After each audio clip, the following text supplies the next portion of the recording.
Hey guys, I'm here with my VEPR in 762x54R with a Manticore arms, key mod rail with a Harris bipod, and one of my favorite optics mounts, this RS Regulate ACOG, spelled with a K, and the primary arms, little kind of ACOG knockoff of the 308 BDC, which gets us a pretty close approximation of 762x54R. Not perfect, but good enough for our purposes.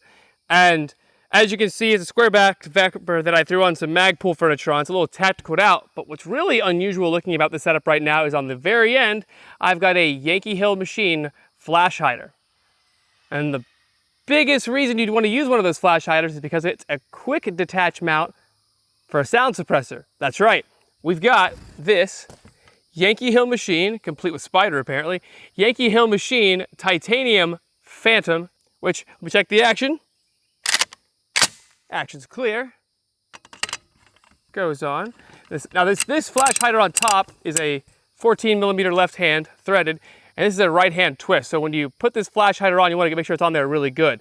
Now with any Kalashnikov based platform like the VEPR, like whatever, you want to make sure that the barrel is concentrically threaded, concentrically drilled, because the last thing you want is a baffle or end cap strike on your very expensive titanium sound suppressor. Now, titanium is awesome. It's super, super stupid lightweight. And if you'll notice, wait a minute, you're running a sound suppressor and you're wearing earplugs, it's because the only type of 54R ammo I have that's not corrosive right now is this from Hornady, which is only 150 grains, so it's smoking. It's very, very supersonic. And yeah, so I'm not gonna blow my ears out because of the subsonic or supersonic pop at the end. But anyway, now this is the 30 caliber cam, which is designed for both 308 and 762x51. And I gave a ring to Yankee Hill, and they said yes, this model in particular is fine for 54R. So let's give it a run, see how it performs. 5 rounds in this Molot factory OEM magazine.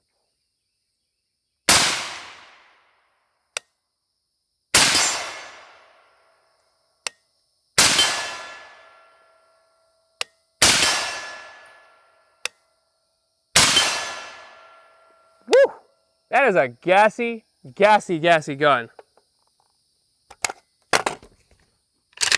You can see it's kind of just pluming out of the action right now. It's definitely a very gassy firearm. Now the only downside to the titanium suppressor on the end of this gun is that it gets very warm very quick. We gunned it earlier at 98 degrees when we first came out here, because that's the ambient temperature. I mean, right now it says it's 88, 89 to 93.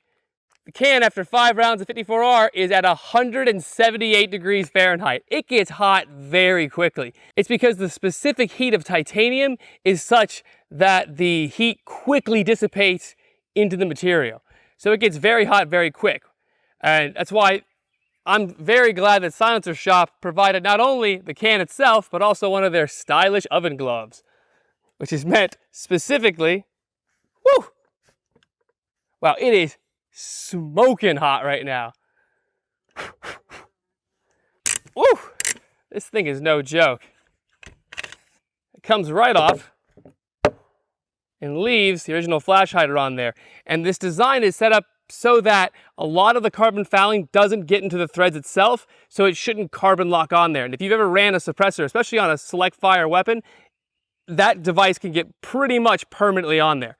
Now, it's important to note that this is lefty-tighty, righty-loosey because Russia, I guess. So,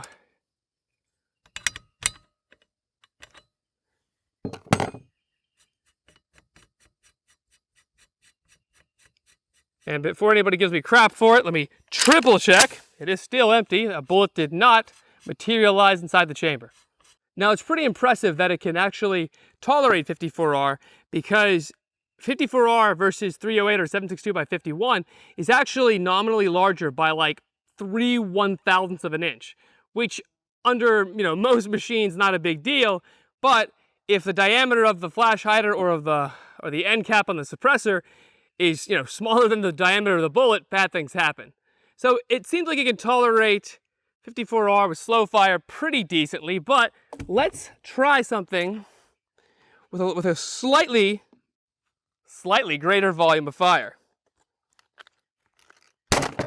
That's right, an SBR Draco. Oh yeah.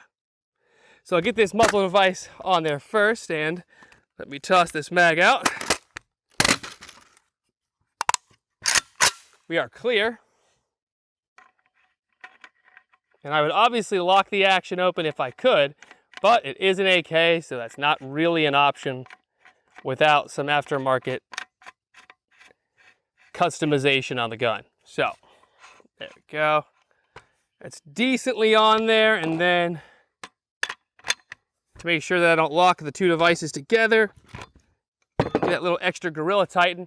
And it's actually a pretty attractive looking package on the Draco as it stands. But of course, it's not complete without the addition of a Romanian-made 75 round RPK drum. Hell yes. Because why enjoy the lightness of an SBR when you can triple its weight with a magazine, right? Hell yes. All right, let's toss this Yankee Hill in there. Let's see how hot it is now after cooling down for a few short seconds. It's already gone down to about 120 degrees. Yeah, that's not quite accurate for the entire can though. So I'm gonna toss the can back on it.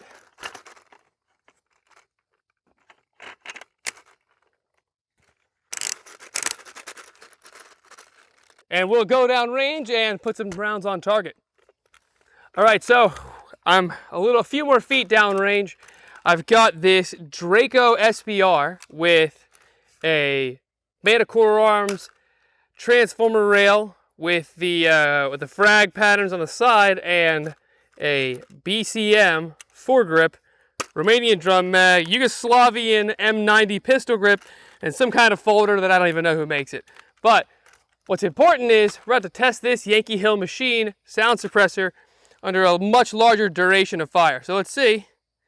Starting temperature is at 99 degrees, so it took us a little bit to get down range. All right, off safe, chambering around the first 75. Let's do this.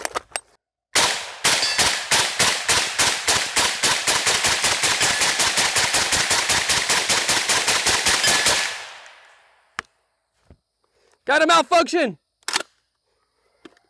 Can I get it to actually? Yep, we're good.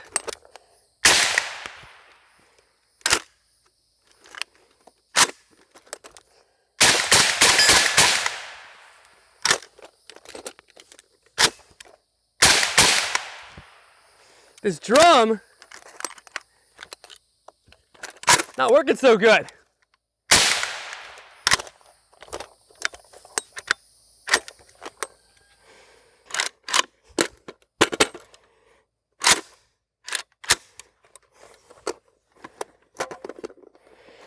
Let's give this drum a few more whines and see if that's the problem.